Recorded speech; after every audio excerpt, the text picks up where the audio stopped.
stop to think about what you're automatically saying no to. I just noticed in the last month or so, I've had a couple of friends say to me that I'm going to move to Alaska, and I'm going, I am not moving to Alaska. Not happening. I'm not going to do that. So I've just been kind of thinking lately, but what do we automatically say no to? And when my husband passed in 2017, I just knew that I was just okay. I don't need to have another relationship. I said if I needed to have a roommate, I could do a roommate. I could get a dog, if it was lonely here. And it's interesting how things turn out. So I'm going along. No roommate, no roommate. I'm fine. In fact, I really enjoy being here by myself. I'm around a lot of people. A lot of time I really need to be around people, but I'm really happy to have a nice quiet time to be at home. It's very comforting to be here. So, which is, I'm surprised. I did have 3 years notice that my husband was leaving so that I could get myself mentally prepared. So it's been nicely a good surprise that I'm doing okay.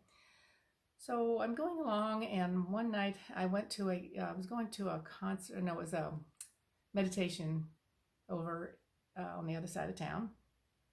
Maybe like it's at 6:30 on a Friday night, so during rush hour it'd probably take about an hour to get there. So I head over there and drive all the way across town, and I get there, and they say, "Oh, we changed that to next week," and I go, "Oh, are you going to tell anybody?" But anyway, I don't make a scene about anything. I thought, okay, then I'm going to do something else. So I was going to go home. I had just finished my second book, and you can never proofread your book too many times because I still have found two mistakes in it the second one after I proofread it probably 20 times. Anyway, so I thought I'll just go home and I can proofread the book again, and I'm fine. So then I was driving down one of the freeways here in Phoenix, and I passed a road that would turn off to where my real good friend Salvatore lives, and I thought I'd just call him and see what he's doing. So I called him, wouldn't do anything, so I went over there and he fixed hamburgers, and we talked till about 10:30 and just had a good time.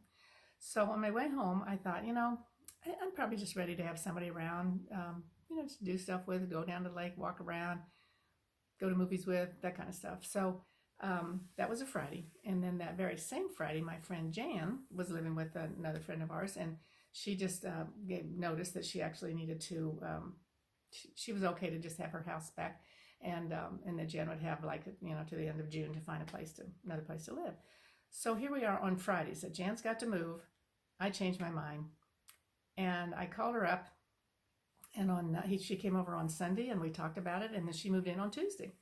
And it's really been a really delightful thing because we're very compatible politically, so spiritually. We have a whole lot of. She's so easy to get along with, and it's interesting that you could have somebody come and stay in your house and not have it get on your nerves at all. But now we're just doing fine. So it's been delightful. So I did have a friend after my husband died. I was wearing my wedding ring and his wedding ring, and then I had a friend who looked at that and she said, "What's that all about?" And I said, "Well, I'm not interested in a relationship with anybody." And then she goes, "Why would you say no to someone who's going to be put in your path that could be the most wonderful thing that's ever happened in your life?" And then I thought, well, maybe this is symbolic that I'm saying no to an opportunity. So I did take the rings off. And so then here, this wonderful situation with my roommate showed up. We decided not to get a dog because we get my son's two dogs every once in a while. That we call them our grand dogs, and they come over every once in a while, and we get to have them, and then they get to go home. So we don't have a dog. We're very unencumbered. We could pop off and leave for a month, and we don't have to worry about anything. So anyway, so that's what I'm wanted to point out to you, to look at what it is that you are saying no to, because it could really be one of the most wonderful things that could ever happen to you if you quit saying no, if you open up yourself to allow some new thing to come in. Like I said, wasn't interested in a relationship, but now I'm kind of like, okay, that'll be okay too. So we'll see what happens with that. And so anyway, so there are a few things that you can say no to, like I can say no to cancer, I can say no to diabetes, I can say no to getting old, which I'm not. I feel like I'm youthing. I'm 74 and I feel like I'm 48, so I'm not. I'm saying no to getting old. And I saw a sign on the freeway or on some road they were doing construction, and it says to expect delays. And every time I see that, I go, no, I don't expect delays. I expect everything to go along just fine. So anyways, I'm just putting that out to see if you might check about what you are automatically saying no to, that because it's been programmed into you for your whole life, that you're not going to do that, you don't want to do that. But what if you did do that? What if you would open up your life to something new and see what happens? It could really truly be one of the best things that could ever happen to you.